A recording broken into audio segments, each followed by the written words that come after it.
পর্যটন খাতের সম্ভাবনা ও যাত্রী বাড়ানোর পাশাপাশি সড়ক ও রেলপথের চাপ কমানো এবং অর্থনীতি চাঙ্গা করতে 7টি পরিত্যক্ত বিমানবন্দর আবার চালু করার উদ্যোগ নিয়েছে বাংলাদেশ বেসামরিক বিমান চলাচল কর্তৃপক্ষ বেবিচক।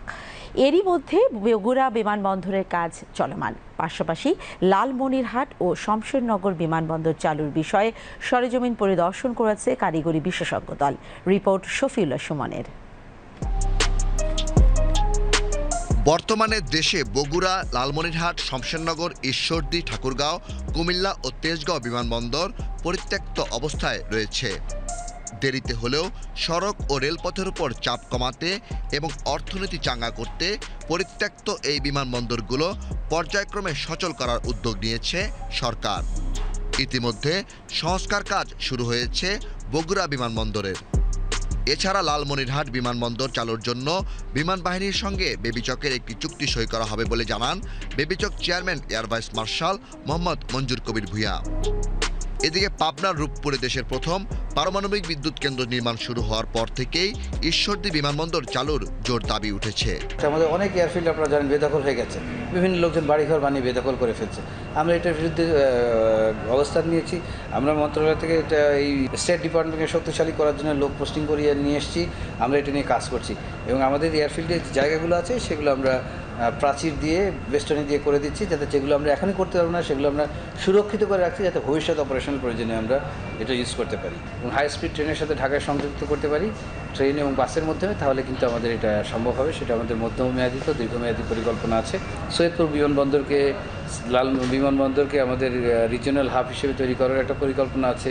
লালমনিরহাট শমশেরনগর বিমানবন্দরকে আমাদের পরিকল্পনা, যদি এটা বিমান বাহিনীর এয়ারপোর্ট আমরা একটা এমইউর মাধ্যমে যদি এখানেও কিছু অপারেশন করতে পারি তাহলে কিন্তু আমরা ওখানকার যে জনগণ আছে তারা বেনিফিটেড হবে। আমরা আমাদের বাণিজ্যিক কার্যক্রমও চালাতে পারবো একসাথে যৌথভাবে, যেভাবে যশোরে এয়ারফোর্সের সাথে আমরা যৌথভাবে অপারেশন করি একইভাবে আমরা করতে পারবো।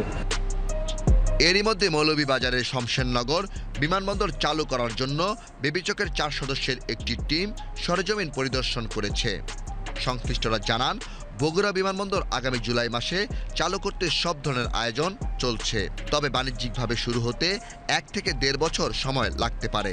পরিত্যক্ত এই বিমানবন্দরগুলো চালুর উদ্যোগ দেশের এভিয়েশন সেক্টরে নতুন মাত্রা যোগ করবে বলে মনে করেন শিল্প সংশ্লিষ্টরা। আমাদের যেগুলো পরিত্যক্ত এয়ারপোর্ট আছে এগুলো যদি আমরা ঠিকমতো কাজে লাগাতে পারি, চালু করতে পারি, আসলে আমাদের স্বনির্ভরশীলতা দরকার। সো আমরা কেন কারোর উপর ডিপেন্ডেন্ট থেকে ট্রান্সশিপমেন্ট এটা সেটার আমরা সুবিধা নিব। আমরা যখন নিজেরা স্বনির্ভর হব তখন এই যে আমাদের কাছে যে রিসোর্সগুলো আছে আমরা সেটাকেই কাজে লাগিয়ে আমরা আরও উপরে উঠতে পারবো আমাদের দেশ। যারা ধরেন উত্তরবঙ্গে আছে তাদের যে ক্যারিং কস্টটা ঢাকাতে আসার জন্য লাগতো, তো এখন কিন্তু ক্যারিং কস্টগুলোও কমে আসবে। সো ডাইরেক্টলি ওরা সৈয়দপুর গিয়ে ওখান থেকে আপনার কার্গো সুবিধা নিতে পারবে, ক্যারিং কস্টগুলো প্রাইসও কমে আসবে। তো এটা আসলে ইতিবাচক। ভারত আমাদের পার্শ্ববর্তী দেশ, তারা ট্রান্সশিপমেন্ট আমাদের জন্য বন্ধ করেছে।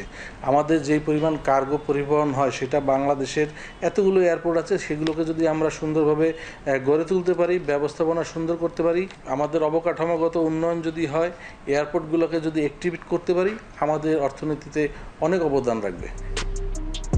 দেশে দ্রুত শিল্পায়ন, ব্যবসা বাণিজ্যের প্রসার, পর্যটন খাতের বিকাশে পাকিস্তান আমলে সচল থাকা, অথচ বর্তমানে পরিত্যক্ত বিমানবন্দরগুলোর কার্যক্রম ফের শুরু হলে বদলে যেতে পারে পর্যটন সহ অর্থনীতির চাকা। Shafiullah Suman, BTV news, Dhaka.